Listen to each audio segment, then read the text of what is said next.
जिसमें हमने three type का जो क्लासिफिकेशन है उसके बारे में डिस्कस कर दिया था, जैसे कि on the basis of availability, on the basis of exhaustibility या on the basis of ownership. ये सारा चीज हमने पिछले वीडियो में डिस्कस कर दिया था।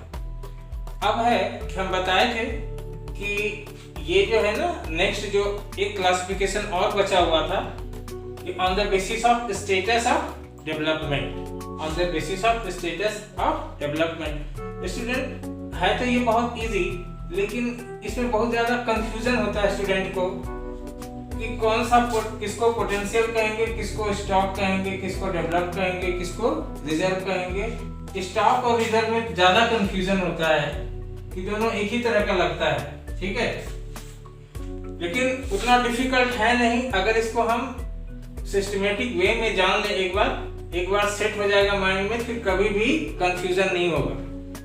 स्टूडेंट जैसे कि हम मान लेते हैं कि on the basis of status of development resources को 4 कैटेगरी में बांटा गया है। पहला है potential, developed, stock and reserve. On the basis of status development 4 category में बांटा गया, potential, developed, stock and journal. अब एक एक करके जानते हैं। सबसे पहले बात करते हैं पोटेंशियल का, इसको संभाव्य संसाधन भी कहते हैं। इसके लिए टेक्नोलॉजी डेवलप है तो है, पोटेंशियल रिसोर्स के लिए टेक्नोलॉजी डेवलप है, ठीक है। विलिंगनेस टू यूज, हमारा इच्छा है कि नहीं इसको यूज करने का, हम उसको यूज करना चाहते हैं कि नहीं, तो हाँ उसका यूज करना भी चाहते हैं। तो दिक्कत कहाँ है? One of the able to utilise it, लेकिन हम उसको यूटिलाइज नहीं कर पाते हैं। पोटेंशियल है, संभावना बहुत सारा है, लेकिन हम उसके लायक नहीं है, हम उसको यूज, ठीक है। एग्जांपल देंगे तो और समझ में आ जाएगा। जैसे कि सोलर एनर्जी है, सोलर एनर्जी, विंड एनर्जी वगैरह की अपार संभावनाएं हैं हमारे यहाँ गुजरात वगैरह में, राजस्थान वगैरह में। सोलर एनर्जी, विंड एनर्जी के बहुत सारे प्लांट लग सकते हैं और बहुत सारा एनर्जी हम प्राप्त कर सकते हैं, लेकिन हम ही उसके लायक नहीं है कि हम उसको यूज नहीं कर पा रहे हैं, ठीक है। तो ये हो गया पोटेंशियल, संभावना है। आपने क्लास में भी सुना होगा कि टीचर्स बोलते हैं कि इस स्टूडेंट में बहुत पोटेंशियल है लेकिन यूज नहीं करता है। वही है, पोटेंशियल बहुत है, यूज हम नहीं कर पा रहे हैं। हमारी ये कैपेबिलिटी नहीं, मतलब ये हमारा फेलियर है कि हम उसको यूज नहीं कर पा रहे हैं, ठीक है। एकदम इसको समझ जाइए अच्छे से, कहीं कोई दिक्कत नहीं हो। डेवलप्ड में क्या हो गया कि इसके यूज करने का टेक्नोलॉजी है हमारे पास, अवेलेबल है। विलिंगनेस ऑफ यूज, यानी कि हम यूज करना भी चाहते हैं, कर भी रहे हैं। हम इसका यूज जितना अमाउंट में, जितना हमारे पास है, जैसे कि पेट्रोलियम सब लोग हम जानते हैं कितना है, कहाँ है, वो सारा चीज हमें पता है और हम यूज कर रहे हैं, हम इसको यूटिलाइज कर रहे हैं। तो ये तो हो गया डेवलप, इसमें कहीं कोई संदेह नहीं। स्टॉक में क्या है कि इसका टेक्नोलॉजी डेवलप नहीं है। सबसे पहला कि टेक्नोलॉजी डेवलप नहीं है, टेक्निकल ना हो, हम नहीं जानते हैं कैसे करना है, लेकिन वो है। वो जैसे कि हम एग्जांपल में यहाँ पे जल H2O को लिए, ठीक है। H2O क्या है? 2 ज्वलनशील इनफ्लेमेबल गैसों का मिश्रण है। अगर इससे हाइड्रोजन को अलग किया जाए या हाइड्रोजन से ऑक्सीजन को अलग किया जाए, बहुत सारा एनर्जी रिलीज होगा, ये हम जानते हैं। लेकिन इसको यूज करने का हमारे पास कैपेसिटी नहीं, क्योंकि टेक्निकल नॉलेज ही नहीं है। टेक्निकल नॉलेज नहीं होने की वजह से ये तो वैसे भी हम चाह के भी यूज नहीं कर सकते हैं, सभी लोग इसका यूज ही नहीं कर सकता है। तो ये हो गया स्टॉक में है। आगे फ्यूचर में जब टेक्नोलॉजी डेवलप हो जाएगी तब हम उसका यूज कर पाएंगे। रिजर्व में है कि टेक्नोलॉजी डेवलप है, ठीक है, टेक्नोलॉजी डेवलप है, लेकिन हम उसको यूज नहीं करना चाहते। क्यों? क्योंकि हम जानते हैं कि उसको हम फ्यूचर में यूज करेंगे। अभी हमारे पास साधन है, इसीलिए हम उसको रिजर्व में रखें। जैसे गाड़ी में, बाइक में होता है ना, रिजर्व में तेल होता है, ऊपर वाला खत्म हो जाएगा तो फिर नीचे वाला तब यूज होगा। उसी तरह से रिजर्व में होता है कि टेक्नोलॉजी है हमारे पास, डेवलप है उसका, लेकिन अभी हम उसको यूज नहीं कर रहे हैं, उसको फ्यूचर के लिए रखे हुए हैं। जैसे एग्जांपल में है करके रखते हैं, तो बहुत सारा डैम है इंडिया में, और डैम से हम बिजली बना सकते हैं, लेकिन सब जगह वो बिजली बनाने का संयंत्र नहीं लगाया गया है। हम जानते हैं कि बाद में इसका यूज कर लेंगे। तो इस तरह से ये सारा चीज क्लियर हो गया कि क्या इसमें है, किसको किस कैटेगरी में रखते हैं, क्यों रखते हैं।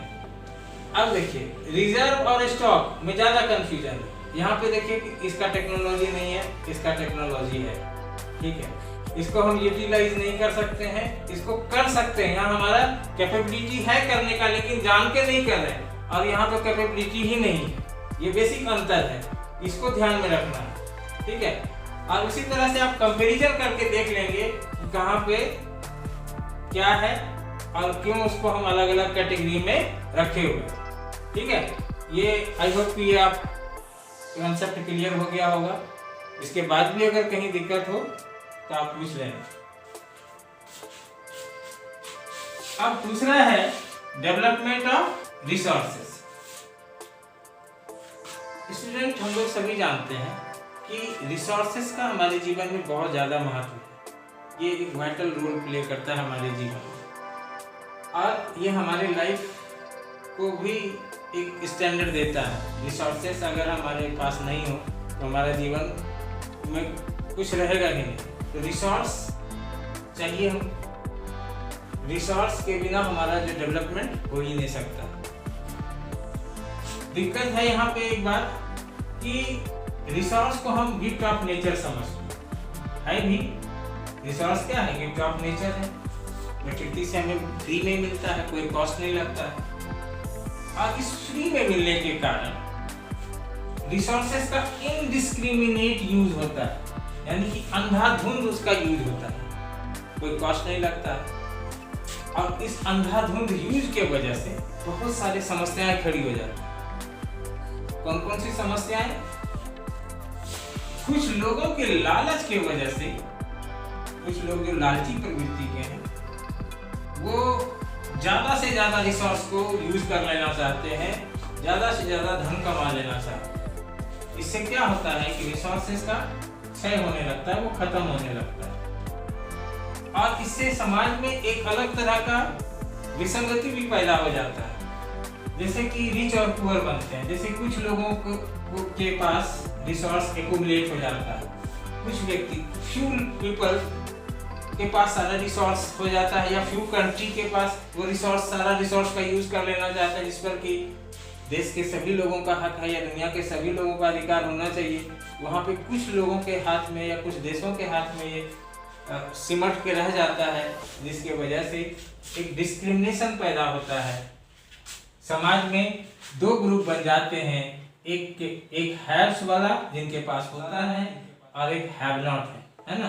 सोसाइटी क्या हो जाता है? डिवाइडेड हो जाता है, रिच और पुअर में अलग हो जाता है। जो रिच है वो दिनों दिन रिच होते जाएंगे, और जो गरीब है वो दिनों दिन गरीब होते जाएंगे, क्योंकि हैव नॉट वाले के हिस्से का भी रिसोर्स कुछ लोगों ने यूज कर लिया है। इसके पास कुछ बचा नहीं है, उसके पास कुछ, गरीबों के पास कुछ रहा नहीं, कुछ मुट्ठी भर लोग उसका फायदा उठा रहे हैं। अब ये फायदा, ये तो एक कारण हो गया, क्या? इनडिस्क्रिमिनेट यूज हुआ, प्रॉब्लम खड़ा हुआ। कौन कौन सा? कुछ व्यक्ति के हाथ में रिसोर्सेस एक्यूमुलेट हो गया, उसने दोहन किया रिसोर्सेस का, और समाज में एक भेद पैदा कर दिया, गरीब और अमीर का गैप बड़ा कर दिया। इसके साथ साथ और भी बहुत सारी समस्याएं हैं, जैसे कि इनडिस्क्रिमिनेट यूज की वजह से ग्लोबल प्रॉब्लम होता है। ग्लोबल एंड इकोलॉजिकल क्राइसिस हो गया। ये जानते हैं कि क्या है ये ग्लोबल एंड इकोलॉजिकल क्राइसिस? अंधाधुंध रिसोर्सेस का यूज की वजह से जितना बड़ी मात्रा में पॉल्यूशन हो रहा है, तो इससे ग्लोबल वार्मिंग की समस्या हो गई। ओजोन लेयर का डिप्रेशन होने लगा, पोल्यूशन हो गया, इन्वायरमेंटल इम्बैलेंस हो, इन्वायरमेंट जो है पूरा इम्बैलेंस हो गया। तो ग्लोबल वार्मिंग के बारे में जानते हैं कि ग्लोबल वार्मिंग है कि अर्थ का जो टेम्परेचर है वो दिनों दिन बढ़ते जा रहा है, कार्बन का बहुत ज़्यादा उत्सर्जन हो रहा है, हमारे अर्थ के चारों ओर कार्बन का एक लेयर बन गया है, और वो लेयर क्या करता है कि सन के हीट को अर्थ तक आने देता है लेकिन वापस जाने नहीं देता है। इससे क्या हुआ कि अर्थ का जो टेम्परेचर है धीरे धीरे बढ़ने लगा। बढ़ने से क्या हुआ कि अर्थ पर जो आइस वर्ग हैं, जो अंटार्कटिका वगैरह है, वो पिघल जाएगा, और पिघलने से क्या होगा कि जो हमारे जो आइलैंड्स वगैरह हैं वो डूब जाएंगे। वहाँ देश है, बहुत सारा आइलैंड वाला कंट्री है, वहाँ के लोग का क्या होगा, यानी कि कुछ लोग फायदा उठाएंगे, नुकसान दूसरे को होगा। ओजोन लेयर जो अल्ट्रावायलेट रेज को रोकता है, इसका भी डिप्रेशन होते जा रहा है, इसका भी परत जो है वो खत्म होते जा रहा है। क्यों? CFC क्लोरोफ्लोरोकार्बन का ज्यादा यूज, ज्यादा एटमॉस्फेयर में जाने के कारण ये ओजोन लेयर खत्म होते जा रहा है। पोल्यूशन तो जानते हैं, तीनों तरह का पोल्यूशन, तो ये इस तरह की समस्या दिनों दिन बढ़ता जा रहा है। तब किस चीज की आवश्यकता होगी कि सस्टेनेबल डेवलपमेंट का। कि सस्टेनेबल डेवलपमेंट क्या होता है कि ये डेवलपमेंट का एक ऐसा तरीका है कि हम डेवलपमेंट करें, डेवलपमेंट हमें करना भी चाहिए, नहीं तो हम दुनिया से पीछे हो जाएंगे, दुनिया के देशों से पीछे छूट जाएंगे। डेवलपमेंट तो करना चाहिए, लेकिन किस तरह से करना चाहिए कि अभी जितना यूज करते हैं वो करें, आगे की जनरेशन को भी सोचें कि उसके लिए हमको रखना है, और हम इन्वायरमेंट का भी ध्यान रखें कि हमारा इन्वायरमेंट भी हमारे लिए बना रहे। तो ये सब चीज एक दूसरे से रिलेटेड है। सस्टेनेबल डेवलपमेंट मतलब कि हम डेवलपमेंट करना है, लेकिन इस तरह से करना है कि हमारा इन्वायरमेंट भी बचा रहे और हमारा नेक्स्ट जनरेशन के लिए सारा चीज साधन उपलब्ध भी रहे। इस तरह से सस्टेनेबल डेवलपमेंट अभी जरूरी हो गया है। ये सिर्फ एक देश नहीं है, ये पूरा ग्लोबल लेवल पर सस्टेनेबल डेवलपमेंट होना चाहिए, ताकि बहुत सारे दुनिया के कुछ ऐसे देश हैं जो बहुत तेजी से डेवलपमेंट कर रहे हैं, और उस तेजी से डेवलपमेंट करने से पूरी दुनिया पर इसका असर पड़ रहा है। यानी इन्वायरमेंट, अगर ओजोन लेयर खत्म होगा तो किसी एक देश का थोड़े ना नुकसान होगा, ये तो पूरे दुनिया को प्रभावित करेगा। ग्लोबल वार्मिंग होगा तो किसी एक देश तक ये थोड़े सीमित रहेगा, ये पूरे दुनिया को प्रभावित करेगा। तो ये ग्लोबल लेवल पर सस्टेनेबल डेवलपमेंट और सस्टेनेबल कोएग्जिस्टेंस जरूरी है। जब तक सब लोग इस बारे में नहीं सोचेंगे तब तक हमारा जो है प्लैनेट खतरे में है, अर्थ जो है, अर्थ का जो फ्यूचर है वो खतरे में पड़ जाएगा। अगर हम इसी तरह से जो ट्रेंड अभी चल रहा है उस ट्रेंड को अगर कंटिन्यू रखते हैं तो आने वाला जो समय है वो बहुत खतरनाक होगा। इस समस्या को देखते हुए रियो डी जेनेरो ब्राजील में एक अर्थ समिट बुलाया गया। रियो डी जेनेरो ब्राजील में एक अर्थ समिट बुलाया गया इसी समस्या को लेकर कि जो जिस तरह से अभी देश दुनिया में ये ट्रेंड चल रहा है, जो भाग दौड़ मच रही है, विकास का आंधी दौड़ जो चल रहा है, उसमें हम अपने प्लैनेट को बर्बाद पूरी तरह से नहीं कर दें, उसी को लेकर इन दुनिया भर के जो इन्वायरमेंटलिस्ट हैं, पर्यावरणविद, उन्होंने 1992 में ब्राजील में एक मीटिंग बुलाया जिसमें कि दुनिया भर के 100 से ज्यादा देशों के हेड्स, प्रतिनिधि वहां पे गए उस मीटिंग में, और वहां पर उन्होंने ये सारे जो मसले थे दुनिया भर के, जो जिस तरह से जो इन्वायरमेंटल डिग्रेडेशन का काम हो रहा है उसके बारे में वहाँ पे बहुत सारे पक्षों की चर्चा हुई, और वहाँ से जो आउटकम आया उसको एजेंडा 21 कहा गया। तो एजेंडा 21 क्या है? एजेंडा 21 में एक घोषणा पत्र तैयार किया गया, डिक्लेरेशन, और जिसमें जितने भी देश वहाँ पार्टिसिपेट करने गए थे सबने उस पर साइन किया 19 जून 1992 में। और उसमें क्या था, उसका लक्ष्य क्या था, अचीविंग ग्लोबल सस्टेनेबल डेवलपमेंट, कि हम विश्व स्तर पर पूरे ग्लोबल लेवल पर डेवलपमेंट, सस्टेनेबल डेवलपमेंट को बढ़ावा देंगे, वो इस एग्जिस्टेंस को बढ़ावा देंगे। हम दूसरे के बारे में सोचेंगे, हम पर्यावरण के बारे में सोचेंगे और हम फ्यूचर जनरेशन, पूरे विश्व का फ्यूचर जनरेशन के बारे में सोचेंगे कि आगे हम किस तरह से चलें कि ताकि हमारा ये प्लेनेट बचा रहे। एजेंडा 21 में जो सरकार थे, जो उसमें पार्टिसिपेट करने वाले देश थे, वो उनको कहा गया कि जो लोकल गवर्नमेंट है, यानी कि मान लीजिए कि इंडिया का वहाँ लोग गया, तो इंडिया के लोगों को कहा गया कि आप अपने देश में जाकर एक लोकल एजेंडा बनाइए कि आपको क्या क्या करना है।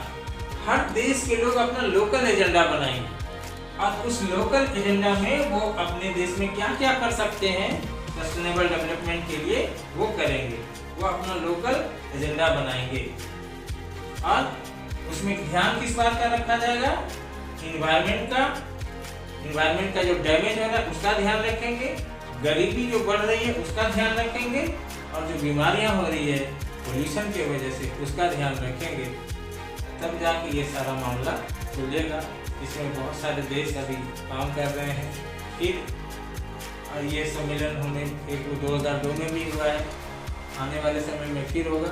यानी कि हर बार वो किया जाता है कि हमने जो तय किया था उसमें हम कहाँ पहुँचे, क्या किए, नहीं किए। ठीक है, तो ये एजेंडा 21 तक हो गया। स्टूडेंट, आप जब इस वीडियो को देखोगे तो बुक साथ में रखना। बुक साथ में रखने से आपका सारा चीज़ क्लियर हो जाएगा और इसके बाद भी कहीं अगर दिक्कत होता है आप पूछोगे हमसे। और अब जो नेक्स्ट टॉपिक होगा वो रिसोर्सेस प्लानिंग का होगा, कि रिसोर्स का प्लानिंग करना क्यों जरूरी है, क्यों आवश्यक है, ये अगले वीडियो में हम लोग देखेंगे। ठीक है स्टूडेंट, मिलते हैं फिर अगले टॉपिक, नए टॉपिक के साथ अगले वीडियो में। तब तक के लिए बाय एंड थैंक यू।